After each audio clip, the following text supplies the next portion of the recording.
భగవంతుని మీద ప్రమాణం చేసి చెప్తున్నా, మనస వాచ కర్మేలా చెప్తున్నా, లిక్కర్ జోలికి నేను ఎప్పుడు వెళ్ళలేదు, వెళ్ళను కూడా. ఈ రోజు కావాలనే జైల్లో పెట్టారు, జైల్లో పెట్టి హింసిస్తున్నారు. కొత్త రూల్స్ అంతా తీసుకొచ్చారు. ఈరోజు శిక్షలు అనుభవిస్తాం, ఈ కష్టాలు భరిస్తాం, చేయని తప్పుకి శిక్ష అనుభవిస్తాం.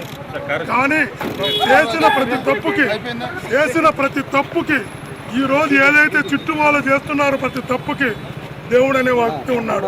God is the supreme, nature is the supreme. ఎవరు తప్పించుకోలేరు. ఈరోజు మనసా వాచ కర్మేన మరలా చెప్తున్నా, ఏ తప్పు చేయను నేను, ఏ సంబంధం లేని నేను, ఏ రోజు లిక్కర్ కోరికి పోలేను నేను. ఈ రోజు లిక్కర్ కేసులో ఇరికి జైలుకి పంపించారు. ఆరోగ్యం వెన్నుముక నొప్పితో బాధపడుతున్నా. సరే అది ఓకే, అంతకన్నా పెద్ద బాధ తప్పుడు కేసులు ఇరికించడం. మరలా చెప్తున్నా, చుట్టూ తప్పులు చేస్తుంది. ఆ తప్పును కప్పుపిచ్చుకోవడానికి మరొక తప్పు చేస్తుంది. అట్లా తప్పుల మీద తప్పులు చేసుకుంటూ వెళుతున్నారు. ఈరోజు అన్యాయంగా చాలా మందిని ఇబ్బంది పెడుతున్నారు. ఇవన్నీ మంచిది కాదు. మీకు న్యాయం ఉంటే చెప్పని చెప్పి మీ గుండె మీద చేసుకుని చెప్పండి, నాకు లెక్కలతో సంబంధం ఉందని. లిక్కర్తో సంబంధం ఒక్క చిట్టు అధికారి మనస్సాక్షి అడగమని చెప్పండి, నాకు లిక్కర్ లెక్కని ఇన్వాల్వ్ అయ్యా. నేను భగవంతుడి మీద ప్రమాణం చేసి చెప్తున్నా, భగవంతుడి మీద నమ్మే దేవుడి ముందు ప్రమాణం చేసి చెప్తున్నా, లిక్కర్ జోలికి వెళ్ళే ధైర్యం నాకు లేదు. నాకు సెంటిమెంట్ కూడా, అలాంటి సెంటిమెంట్ ఉన్న నన్ను జైలుకి పంపారు. వందలాది మంది బ్రాహ్మణ పిల్లలకు ప్రతిరోజు వేద విద్య ఉచితంగా అందిస్తున్నా. ఒక వేద విద్య అందిస్తున్న నేను లిక్కర్ జోలికి వెళితే వేద పాఠశాల నడిపే అర్హత నాకు ఉంటుందా? ఆ క్షణమే అర్హత కోల్పోతా. కాబట్టి నేను ఎప్పుడు తప్పు చేయలేదు. లిక్కర్ జోలిగా జీవితంలో వెళ్ళను కూడా. రాజకీయాల్లో ఉన్నప్పుడు కేసులు పెడతారు, ఆ కేసులు ఎదుర్కొని సిద్ధంగా ఉన్నా, అది సంతోషం కూడా.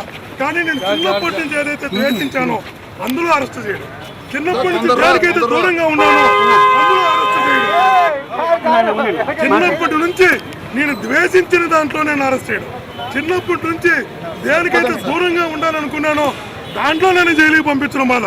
కేసు పెట్టినందుకు నాకు బాధ లేదు, జైలుకి పంపినందుకు బాధ లేదు. రాజకీయాల్లో ఉన్నప్పుడు ఇవన్నీ సహజం, జరుగుతాయి కూడా, ఫేస్ చేస్తాం, ఎదుర్కొంటాం, పోరాడతాం.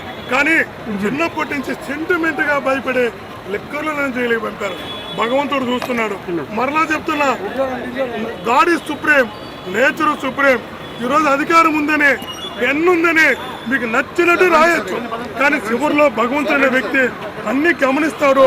భగవంతుడు ఇచ్చే శిక్షలో నుంచి మీరెవరు తప్పించుకోలేరనే విషయాన్ని ప్రతి ఒక్కరూ గమనించాలి, గుర్తించాలి. ఫేస్ చేస్తాం, కానీ ఫేస్ చేస్తాం, ఎదుర్కోవడానికి సిద్ధంగా ఉన్నాం. అనిలేండి, చుట్టూ వాళ్ళు తప్పు చేశారు, ఆ తప్పును కప్పుతూ ఇంకో తప్పు చేస్తున్నారు, ఆ తప్పును తప్పులు చేస్తున్నారు. ప్రతి ఒక్క చిట్టు అధికారి ప్రతి ఒక్కరు మనస్సాక్షి అడగమని చెప్పండి. నేను లెక్కర్లు ఎప్పుడైనా ఇన్వాల్వ్ అయ్యానేమో. నేను మళ్ళా చెప్తున్నా, దేవుడి మీద ప్రమాణం చేస్తున్నా, నాకు లెక్కలు ఇన్వాల్వ్ అయ్యాను. సెంటిమెంట్ కూడా, మా అమ్మ సూసైడ్ చేసుకోబోయింది మా నాన్న తాగుడు వల్ల, మా నాన్న చనిపోయారు, మా తమ్ముడు చనిపోయారు. లెక్కర్ ఎన్నికల్లో కూడా పంచను నేను. అలాంటి నన్ను ఈరోజు జైలుకి పంపారు.